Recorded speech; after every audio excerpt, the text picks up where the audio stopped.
Hi, this message is for the Reddit who asked for an inquiry on a certain relationship advice, and it's to be very general. It's for the beast, and I'm not gonna go. I'm not gonna go. I'm not gonna read his full user tag, but I think he knows what I'm talking about. Um, and it's really interesting. I read through your wall post, and don't worry about that. I love walls of posts. I love hearing everybody's story, and I'm just scrolling through it right now, and it sounds like I've had a pretty similar situation that you had with your current girlfriend. And for my qualifications right now, I'm pursuing my master's in ITAM, Information Technology, Administrative Management, and Cybersecurity, and also pursuing my master's in Clinical Psychology and Neuroscience. I've been studying relationships for over 10 years now, actually over 15 years now, and I have my undergraduate degree in psychology and sociology.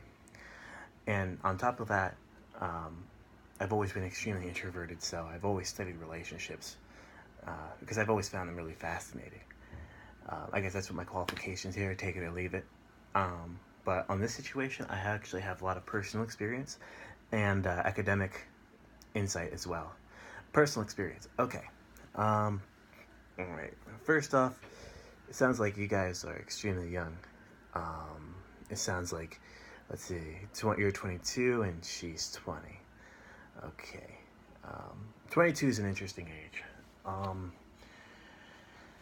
it's where you're kind of gaining adult responsibilities, but you're not have the full entree yet for most people.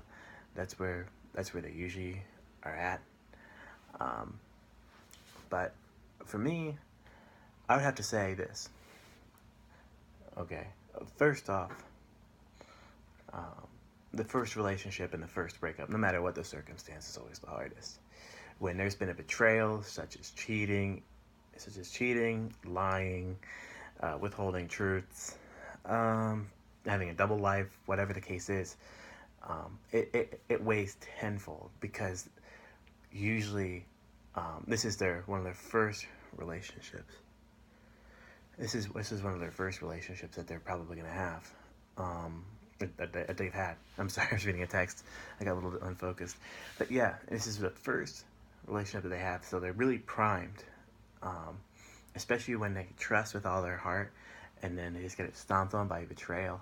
It gets pretty ugly, and it's very hard because when you trust somebody with your whole heart, it's like how can you trust again? It's a lot of people feel it's very hard um, to trust someone, and I know my wife. She didn't have it easy either. She was cheated on. Her ex abandoned her child, and just abused her in many ways. And I see it in some ways. She doesn't trust men. I can tell she doesn't really. She's not really keen of men, and I get it. With everything that she's gone through, I wouldn't be fond of men either. But that's the way that they're formed now.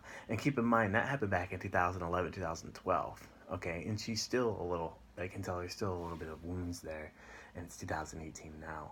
I can't imagine trying to get into a relationship right a few months right after that. Like you guys started back in May, right after they broke up in January or February. Let's see, yeah, about January or February. So that must be really hard on her too. She's probably hasn't even processed everything that happened with her ex, and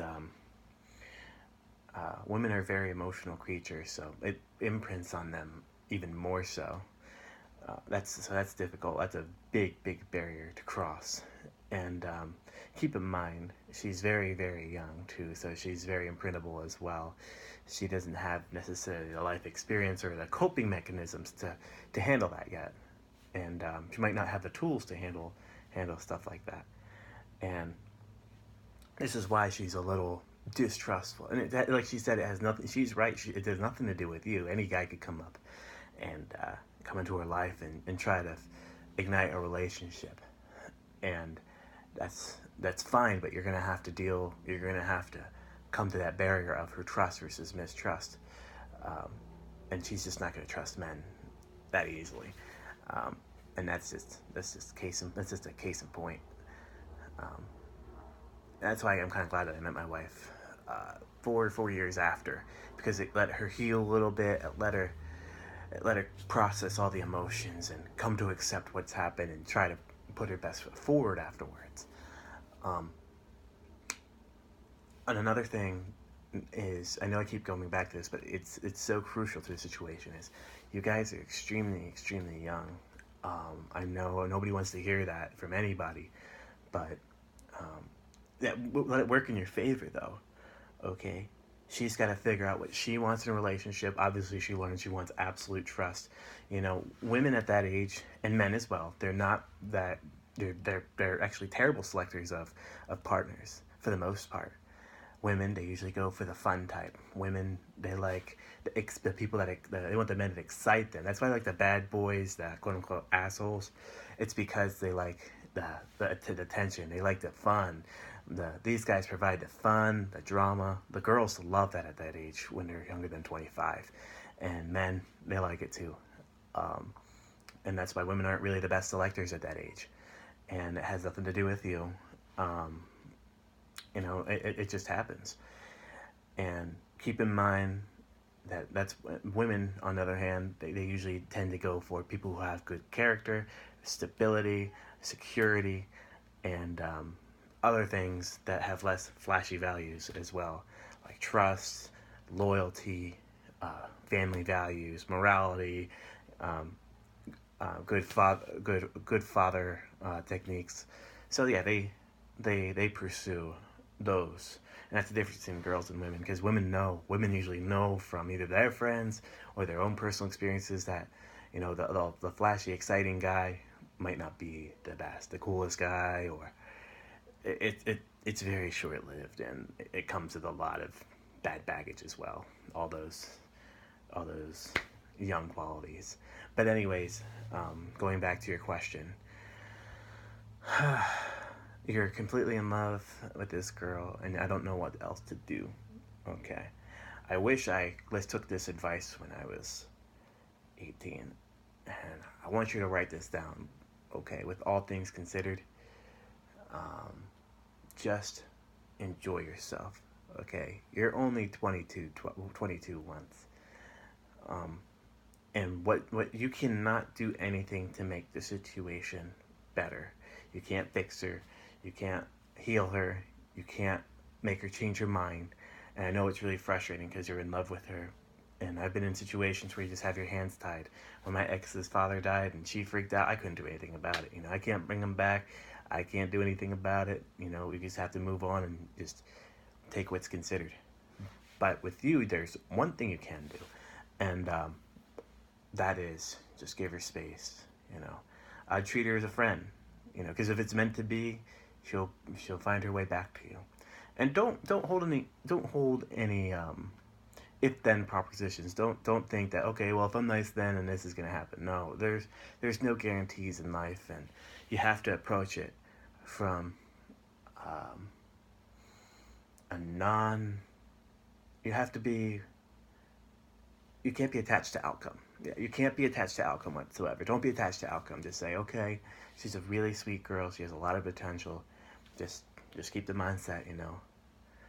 Don't be attached to outcome. Just be her friend, and go from there. Because if you do try to force it, she's gonna push you away. She's gonna push you away because she just doesn't trust you yet, and she just has to work that on. She has to work on herself more. So just be her friend. Talk to her. If you guys make each other's lives better, then great. Talk to each other. It's great. But from that standpoint, just take from what you learn. You know now how infidelity it really messes up relationships. So trust, being able to be genuine and honest with each other, it's so crucial.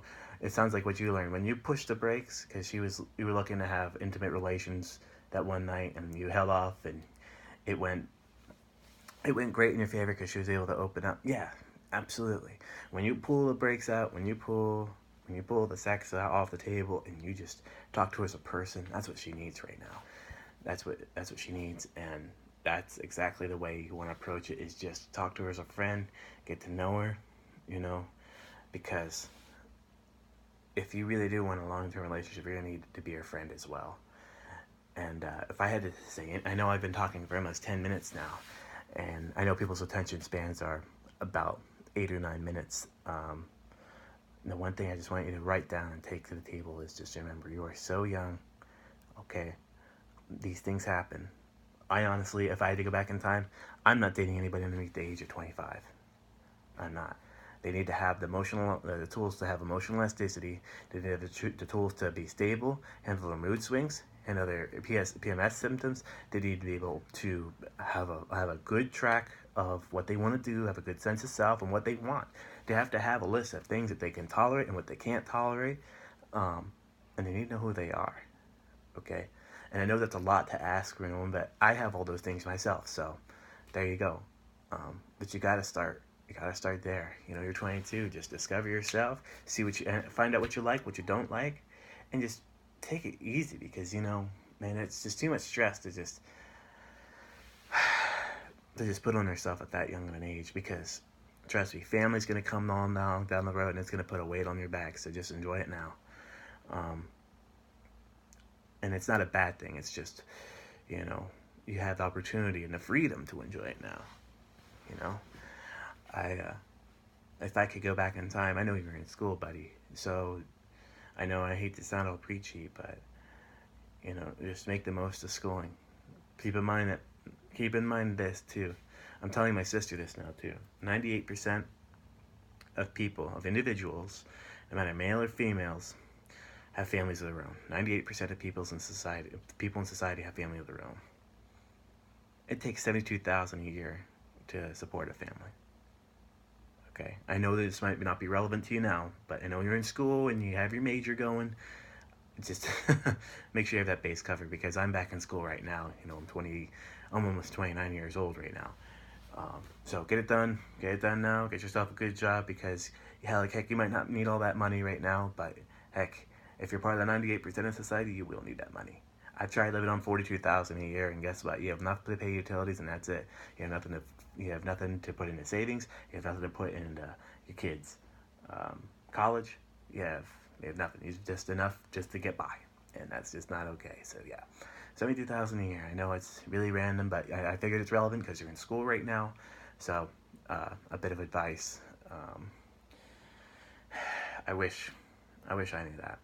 I never put two and two together. I never thought I'd get married, but hey, these things happen. And I know it sounds like you guys have some ups and downs with your talks. Sometimes she can trust you, sometimes she's hot, sometimes she's cold. And that's not her playing games with her. She's not playing games with you, Betty. She's just trying to deal with her trust. She wants to trust you, but her heart's not ready to trust you because she's been really beaten in the past. And I get it. I've had trust issues all my life, but I decided to take the leap because I realized, if I keep myself away from people, the only person I'm gonna let down is myself. And there's no guarantees anyway. You just have to go for it. And just be in ways you can go around it, go by it. It's just by learning to be a good selector. Dr. Robert Glover is a good advisor of women to gravitate towards and women to stay away from, and it's all a numbers game. 95% of the women out there are bad for you and are just not a great match for you, and there's 5% of women out there that are going to be a good match for you.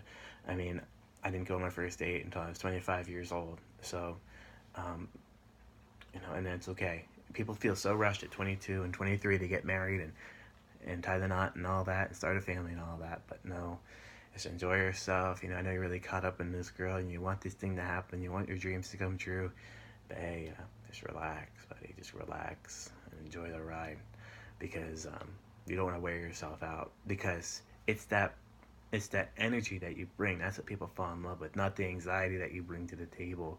It's that energy. It's that spark of life that's in you that people connect and gravitate towards you. And don't lose that, buddy, because if you keep caught up in this, oh man, it'll dig you. It'll get you. It got me. But anyways, enough of the rant. 15 minutes sounds good enough for this video. Yeah, I just be your friend, just be there when she needs you. Because you know what? One thing I've learned is no matter who you are in life, and this is the approach I'm gonna have with my kids, is people might forget what you say. You might forget what you do sometimes, but they'll never ever forget who was there for them when they needed the most. And if you want to be that guy that was there for her when she needed the most, I promise you, it'll pay dividends eventually. And if she chooses someone else, so be it. You know, that's life. You know, it's not meant to be. But I know it sounds cliche, but there's many women out there. Just keep cool about it. Just enjoy your life. The more you focus on your own life, what you dig yourself, you know, the better it is for you. And because you got to have your own life together before you want to invite someone else into your life. Because sometimes life will get you. Sometimes you'll meet the one and you're just not ready. I met the one and I wasn't ready. I needed a job. I was living in my car, you know. And now I'm back in school and we finally got a roof over our head. But yeah, just be prepared for the time when the one comes along. Because sometimes you don't choose your love chooses you. Because you just run into the right person and wow, it's a ride. Anyways, it's enough of a rant from me. Lots of love, and yeah, just hang in there, buddy. And if you want to message me or have any questions else about anything I said, yeah, feel free to message me. I'm available anytime. I'll get back to you as soon as I can. All right, you have a good night. All right, peace, buddy.